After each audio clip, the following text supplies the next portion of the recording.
Bismillahirrahmanirrahim. Assalamualaikum warahmatullahi wabarakatuh. Waalaikumsalam warahmatullahi wabarakatuh.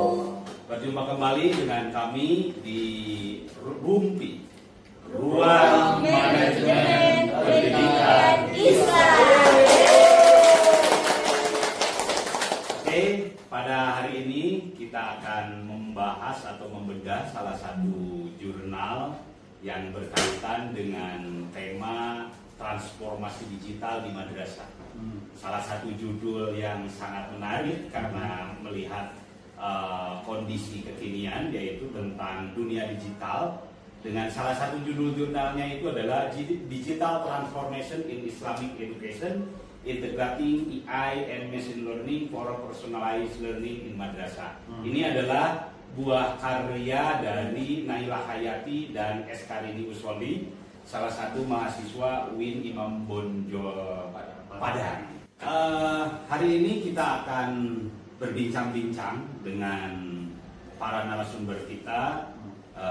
Yang narasumber utama adalah dosen kita sendiri di kajian naskah bahasa Inggris, yaitu Bapak Dr. Dedi Sulaiman Embung. Ya, saya didampingi juga oleh teman saya, yaitu Bapak Lingga Karunia Ilahi, dan saya sendiri host sebagai sekaligus pengkaji dari jurnal ini, yaitu Haji Muhammad Sirojudin. Oke, terima kasih. Sebagaimana kita ketahui bahwa perkembangan teknologi terus meningkat, apalagi pasca pandemi COVID di awal 2020 ya, awal 2020 kita masyarakat Indonesia dipaksa untuk melek teknologi. Dan imbasnya itu masuk ke berbagai bidang. Ya, yang salah satunya ya berkaitan dengan pendidikan, Pak. Ya, pendidikan. Nah, menurut Pak Dokter sendiri nih, bagaimana nih melihat perkembangan teknologi digital khususnya dalam dunia pendidikan? Apakah ini menjadi sebuah ancaman atau ini adalah bagian dari satu inovasi gitu? Nah, menurut Pak Dokter sendiri seperti apa? Untuk yang menjadi tantangan bagi siapa gitu ya, yang menjadi itu ancaman bagi siapa? Bagi orang-orang yang dengan pikiran atau mindsetnya, wah ini susah banget, ini ancaman. Saya tidak bisa beradaptasi dengan teknologi, itu ancaman.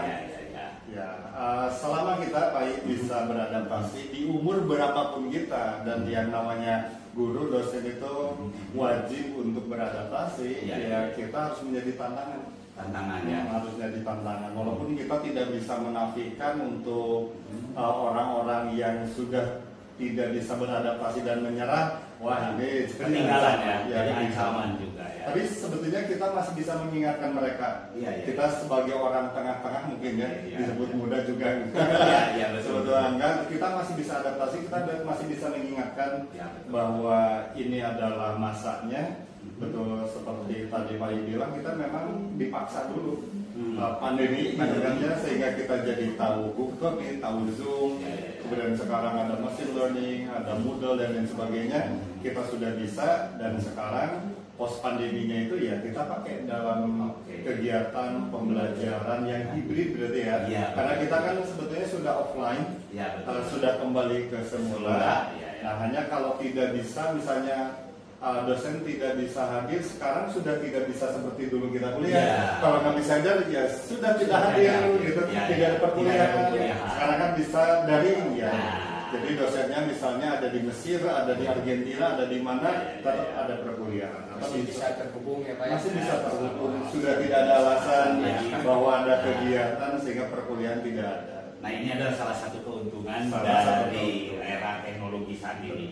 Nah, sekarang kita akan coba bedah, Pak Dokter. Ada salah satu penelitian di artikel jurnal Nailah Hayati dan Eskarini Uswali tentang digital transformasi ini, khususnya di lembaga pendidikan Islam, ya madrasah gitu ya. Nah, ini seperti apa hasil penelitian beliau tentang khususnya integrasi antara artificial intelligence. Nah, lebih baru lagi ya. Lebih baru lagi ya. Artificial intelligence dengan pembelajaran mesin untuk pembelajaran yang dipersonalisasi gitu ya. Nah, khusus di madrasah gitu. Yang notabene madrasah ini memiliki satu tujuan yang sifatnya tradisional. Ya, artinya orientasi tradisional, dikatakan tradisional ini ada satu pakem tertentu yang tidak bisa dihindarkan kalau di madrasah, yaitu nilai-nilai Islami. Nah, bagaimana tentang perkembangan integrasi AI ini gitu ya, dengan pembelajaran mesin yang tidak bertentangan dengan nilai-nilai Islam. Mungkin kita akan coba dilihat apa saja penelitiannya yang silakan, mungkin paling nggak akan mencoba untuk memaparkannya apa hasil penelitian yang kedua mahasiswa ini temukan gitu. Silakan.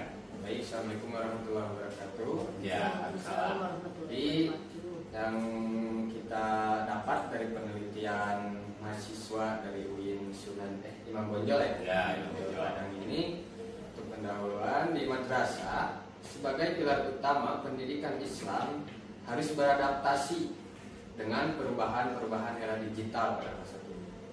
Penerapan teknologi AI memberikan solusi untuk menjawab kebutuhan pembelajaran modern seperti fleksibilitas dan efisiensi. Pendidikan Islam berfokus pada perkembangan intelektual, moral, dan spiritual. Lalu, modern challenge. Pendekatan tradisional memiliki kesulitan memenuhi tuntutan pada abad ke-21. Tapi AI potensial, artificial intelligence menawarkan banyak peluang untuk pembelajaran adaptif dan personal.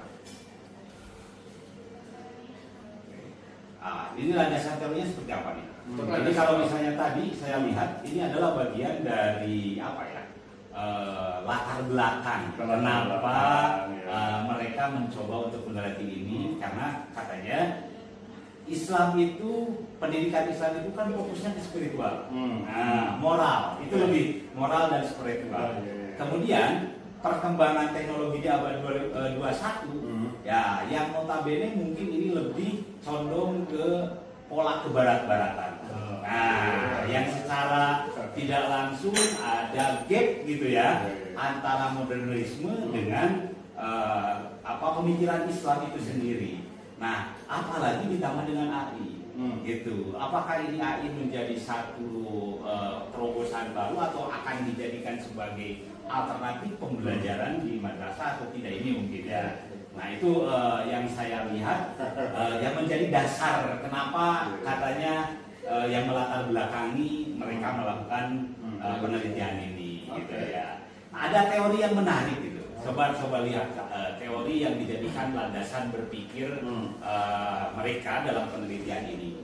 Itu yang pertama itu paling nggak digital transformasi education ini gitu ya.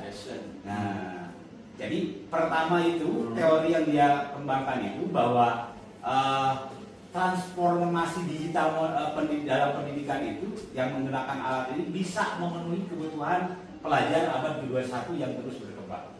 Gitu. Yang kedua, dasarnya itu bahwa menurut Starr, Russell, and Peter Norby, AI adalah bidang yang berfokus pada pembuatan agen cerdas yang mampu berperilaku sesuai dengan tujuan yang diberikan. Sementara machine learning adalah bagian dari AI yang melibatkan metode dan algoritma yang memungkinkan sistem untuk belajar dari data dan meningkatkan kinerja seiring waktu. Nah, ini teori yang dijadikan landasan, gitu ya, yang dijadikan sebuah landasan dalam penelitian ini, yang pada akhirnya mungkin mendorong mereka untuk memperdalam lebih jauh lagi tentang ini. Gitu. Nah, ini yang menjadi bahan menurut saya pemikiran bagi para pengelola madrasah.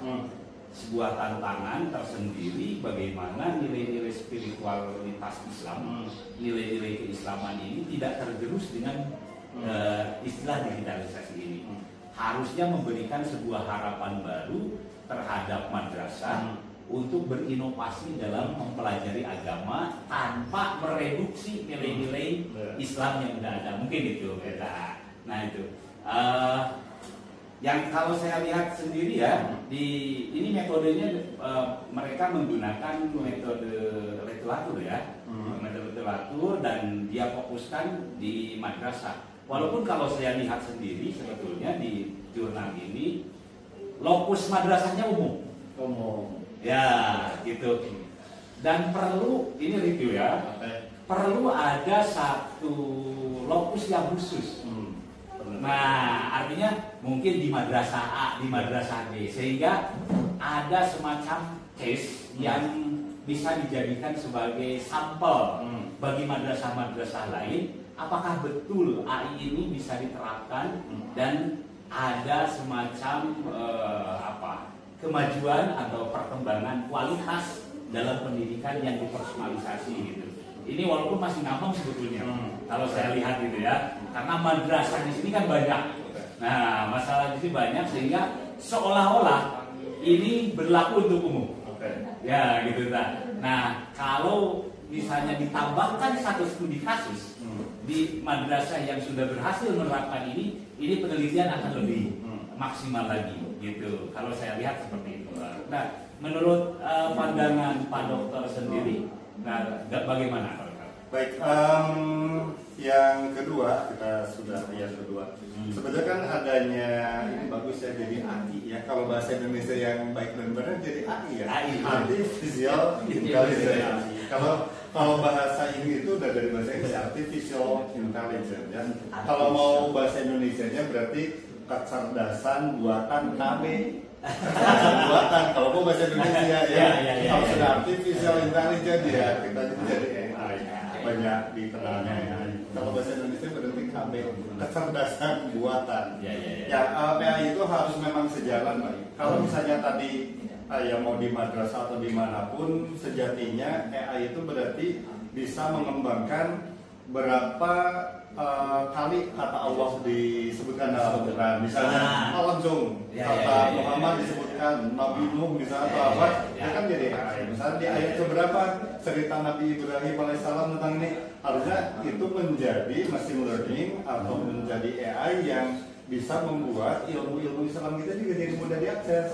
Misalnya sahabat Rasulullah ada berapa, tahun berapa saja, nah itu harus sudah AI-nya ada, sehingga memang spiritualnya ada, ilmu keislamannya ada, AI-nya memang mendukung gitu. Jadi bukan sesuatu yang berbeda bahwa ini Islam spiritual, ini AI, enggak sebetulnya. Ya. Misalnya sekarang hadis ada berapa di dalam spiritual kita? Kan kita tinggal cari berapa sih hadis, berapa ribu. Kalau misalnya Sahih Bukhari Muslim ada berapa? Kan kita sudah tinggal jadi begitu. Kan harus dengan AI. Jadi tidak menjadi sesuatu yang terpisah antara Islam spiritual dengan AI. Harusnya ilmu-ilmu tentang Islam memperkuat atau mudah dicari dengan cara AI tersebut. Berarti harus ada inovasi-inovasi yang orang-orang Islam sering nanya apa sih, sering nyari apa, bikin dong AI-nya gitu, sehingga orang nih ada AI untuk mencari semua ilmu tentang Islam, semua tentang Al-Quran, semua tentang hadis itu ada di sini kan enak, orang mencarinya seperti itu. Jadi kita tidak seperti yang ke belakang-belakang. Kalau mau cari hadis tentang harus kumpulin sumber-sumber. Hari ini kita cukup ketikkan kata kuncinya tentang apa, kemudian kita akan menemukan hadis-hadis yang berhubungan dengan itu. Termasuk sanadnya, ketikannya ini Sahih tiganya, matanya bagaimana, kemudian rawinya seperti apa. Nah itu harus bergantung. Berarti kita sebagai Muslim scholar gitu, sebagai pemikir Islam, nah ini harus mencari ini kodifikasi tentang apa, sehingga ketika orang mau membuat machine learning tentang kajian kita itu sudah ada. Tapi tetap yang paling cerdas orang yang membuatnya ya. Orang yang membuatnya, iya. Karena itu ngambilnya data kan. Jadi Perplexity itu kan ke bawah ya, yang menyediakan data. Makanya ketika kita semakin banyak memakai ChatGPT, Perplexity, datanya semakin banyak gitu ya. Iya, karena dia jadi data, harusnya kita ya. Karena Al-Quran itu kan sumber kehidupannya dunia akhirat. Karena dia kitab, kalau semua ilmu itu kan sumbernya dunia. Kita buku mana yang membahas tentang akhirat? Nggak ada. Tentang pasca kematian nggak ada. Tapi kalau Al-Quran ada. Nah pembahasannya termasuk mungkin tafsir-tafsirnya. Saya ingin tafsir tentang apa, ada di tafsir mana saja. Ketika kita mengklik kemana linknya begitu. Harusnya kita concern di sana ya. Sehingga sebagai orang Islam yang sudah punya pemikiran, juga punya pikiran yang ini disiapkan data-data yang lebih. Tapi itu harus juga kita jangan lost langsung ke sana ya. Harus ada nilai kritis juga karena bisa saja mesin juga dalam pencariannya salah. Tetap harus konfirmasi secara manual juga ya sebagai untuk meyakinkan. Oke. Nah, sebetulnya peran AI dan machine learning dalam pembelajaran dan yang dipersonalisasi itu seperti apa sih? Paling nggak mungkin bisa memaparkannya gitu berdasarkan pada penelitian jurnal yang ada ini. Result dan discussion. Jadi temuan penelitian ini mengungkapkan bahwa teknologi kecerdasan buatan yaitu AI dan pembelajaran mesin memiliki potensi yang sangat signifikan ya dalam meningkatkan pembelajaran yang dipersonalisasi dalam lingkungan madrasah atau dalam lingkungan pendidikan yang Nah, pembelajaran yang dipersonalisasi yang difasilitasi oleh AI memungkinkan para pendidik untuk menyesuaikan konten dan pendekatan pendidikan untuk memenuhi kebutuhan individu siswa tersebut. Nah, ini mungkin yang paling menarik loh, yang berhubungan dengan konten. Yang dulu mungkin sebatas ceramah, hanya sebatas ceramah, mungkin sekarang bisa dipersonalisasi dalam bentuk gambar, dalam bentuk video. Nah, gitu kan, tutorial lainnya akan lebih mudah, gitu, akan lebih berdiferensiasi mungkin ketika dihubungkan pembelajaran di madrasah ini atau pembelajaran PAI misalnya ya. PAI itu tentang akhlak juga bisa dicontohkan dalam bentuk yang lebih real dengan integrasi itu. Oke. Masalahnya itu adalah kita sebagai guru punya nggak kita konten? Terus kontennya terus yang disukai anak-anak atau enggak gitu. Jadi berarti secara konten harus menyiapkan, kalau bikin video disiapkan dengan animasinya, videonya seperti apa sehingga anak-anak belajar itu lebih menarik sesuai dengan learning style, sesuai dengan interest dan memang differentiated. Iya betul, ya itu yang menjadi titik pembelajaran hari ini itu kan fokus pada keberagaman.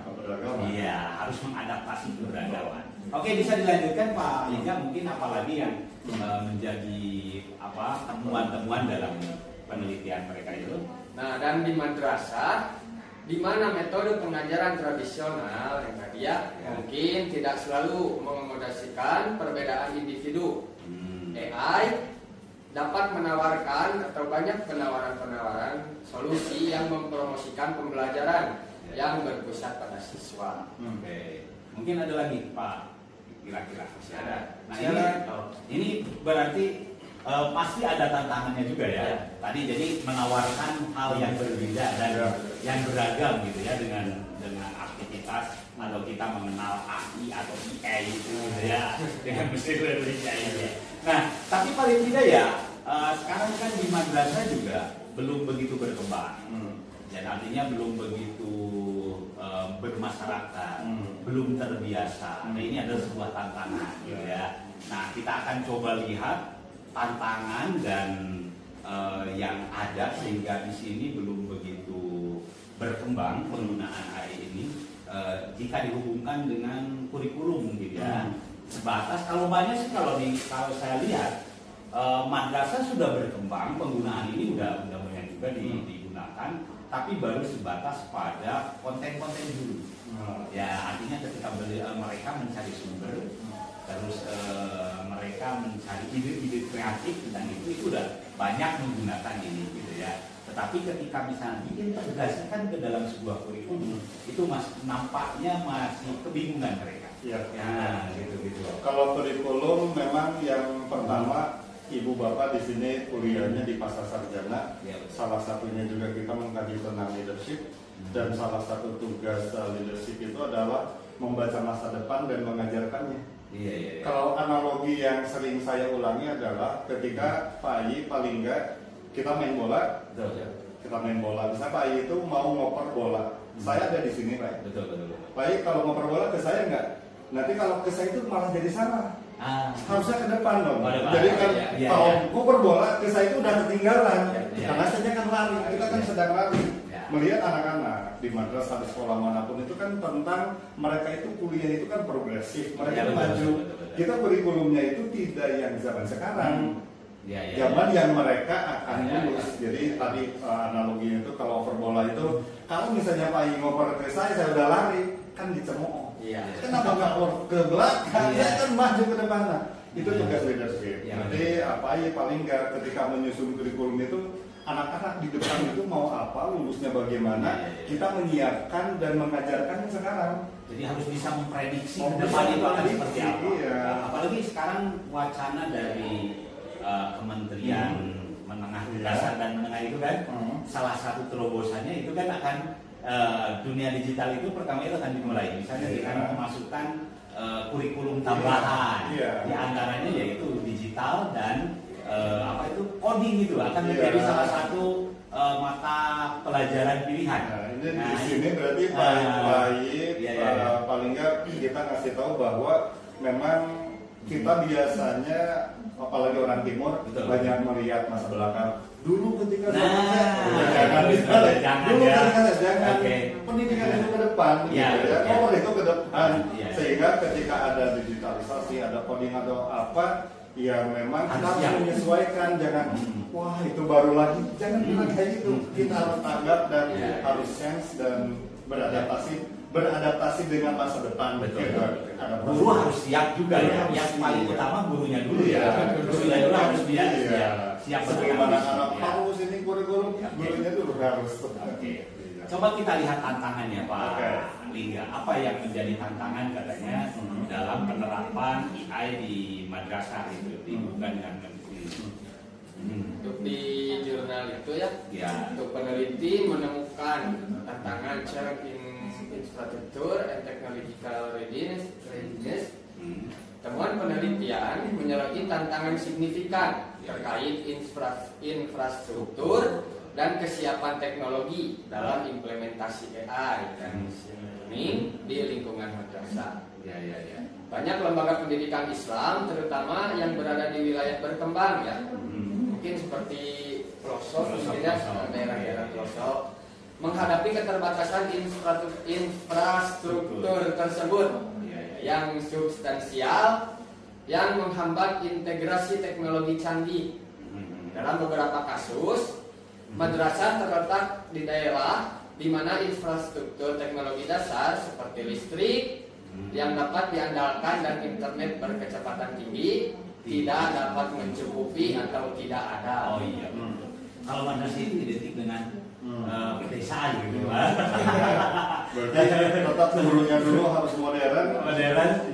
Ya bagaimanapun sekarang itu kan teknologi orang-orang di kampung dengan HP udah maju sih sebetulnya ya. Tinggal kita sekolahnya kan masyarakatnya anak-anaknya udah maju kan gitu.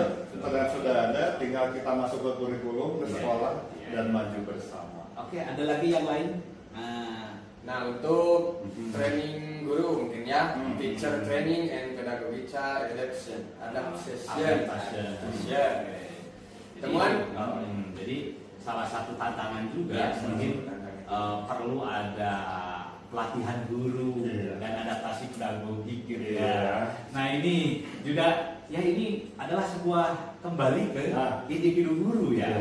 Jadi sumber daya gurunya juga harus maksimal. Kalau misalnya ke guru betul, kita kembali kepada guru. Bagi kita di manajerial tanggung jawab kita. Guru, bagaimana guru kalau dibiarkan mereka tidak. Tapi memang harus dipancing. Berarti manajemen punya tanggung jawab moral untuk meningkatkan pengembangan diri. Betul, Bapak Ibu yang ada di sini punya tanggung jawab yang lebih. Kalau bisa kita kembali guru hoream, ya sudah. Tapi kalau manajer nggak bisa. Nah itu ya fungsi manajerial, fungsi leadership kita harus membawa mereka pada gitu ya.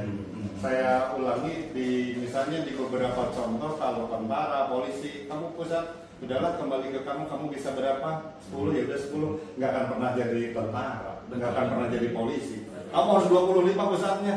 Minggu depan harus 35. Nah, itu fungsi manajerial. Guru minggu depan harus bisa ini. Bulan depan harus bisa ini. Harus dipaksa seperti itu sehingga kita bisa maju. Kita di tim manajerial leadership itu punya kewajiban di sana membawakan.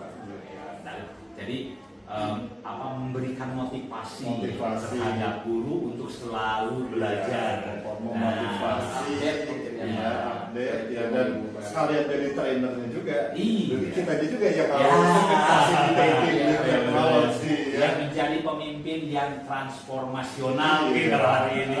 Kita dulu yang sudah dapat, makanya sekarang pada S2 sudah dapat, berarti nanti ngajak juga teman-teman kita upgrade ke kampus untuk bisa banyak. Oke, kira-kira strategi apa paling nih yang diterapkan di madrasah nih berkaitan dengan tantangan-tantangan yang ada sekarang ini dari hasil penelitian yang ada itu seperti apa?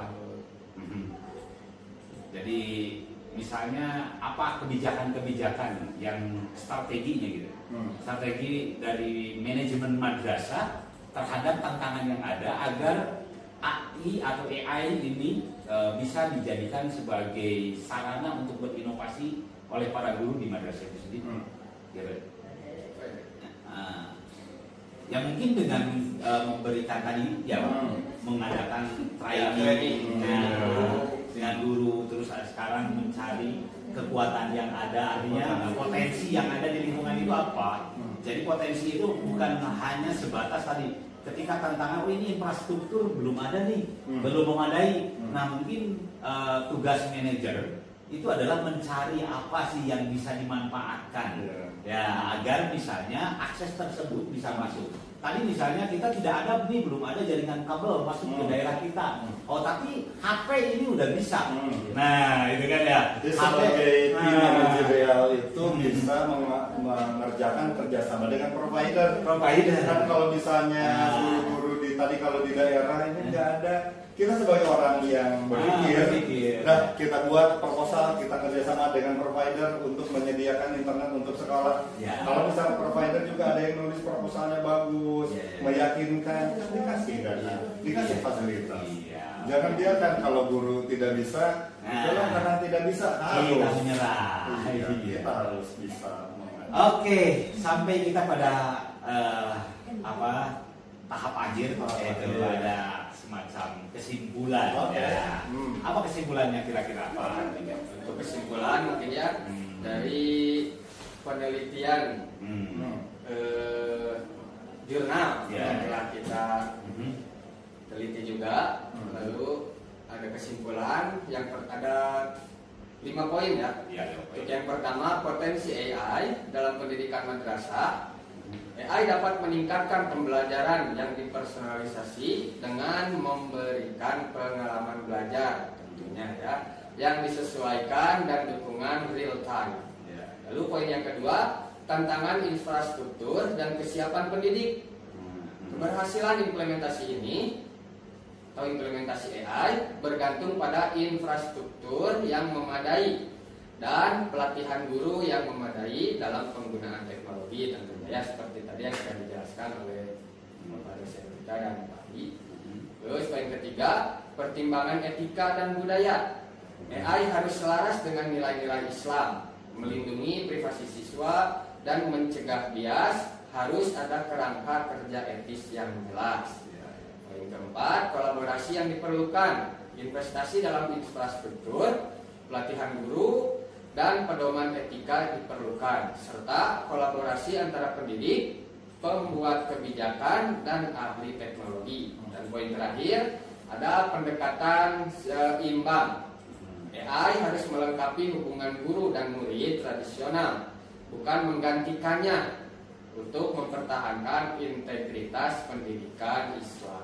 Oke, ini ada 5 kesimpulan. Pertama, bahwa AI itu bisa menjadi potensi dalam pengembangan madrasah, dalam pendidikan di madrasah. Nah, kemudian tantangan infrastruktur dan kesiapan pendidik ini juga akan menjadi sebuah potensi. Dan yang terakhir, yang paling pokok, bahwa dengan AI ini jangan sampai mereduksi nilai-nilai tradisional atau kearifan-kearifan yang sudah ada, tetapi ya harus menjadi satu integrasi gitu, harus terintegrasi antara pendidikan modern digitalisasi hari ini dengan keunikan masing-masing individu dan keunikan dari pendidikan Islam itu sendiri. Mungkin ada closing statement dari Pak Dokter berkaitan dengan pembahasan tema ini. Betul, terima kasih. Yang pertama, Islam itu ada sebelum kita lahir. Ya, betul. Kita sekarang ada dan teknologi itu semua berkembang. Anak-anak kita akan mempelajari teknologi masa depan, kemudian anak-anaknya juga teknologinya kita tidak pernah tahu, orang tua kita juga tidak pernah tahu teknologi akan begini. Tapi kita adaptasi, belajar, sekolah kita bisa, dan yang terakhir manusia sebagai penyeimbangnya, sebagai penyeimbang. Jadi untuk kearifan lokal, untuk sebuah keputusan, mereka AI itu nggak bisa memutuskan. Kita manusia yang bisa memutuskan. Mereka itu main source sebagai sumber, baru manusia yang bisa memutuskan. Oke, terima kasih Pak Dokter, terima kasih Pak Lingga. Begitu percakapan kita di hari ini, di siang hari ini, mudah-mudahan bermanfaat bagi kita semua, khususnya bagi para manajer pendidikan Islam. Mudah-mudahan ini menjadi satu motivasi bahwa antara digitalisasi dan pendidikan Islam harus saling melengkapi dan harus saling menunjukkan jati diri dari masing-masingnya tanpa kita terkontaminasi oleh hal-hal yang negatifnya. Itu saja. Terima kasih Pak Dokter atas waktunya. Terima kasih Pak Lingga. Saya Ali Muhammad Sirajuddin mohon undur diri. Wassalamualaikum warahmatullahi wabarakatuh. Waalaikumsalam warahmatullahi wabarakatuh.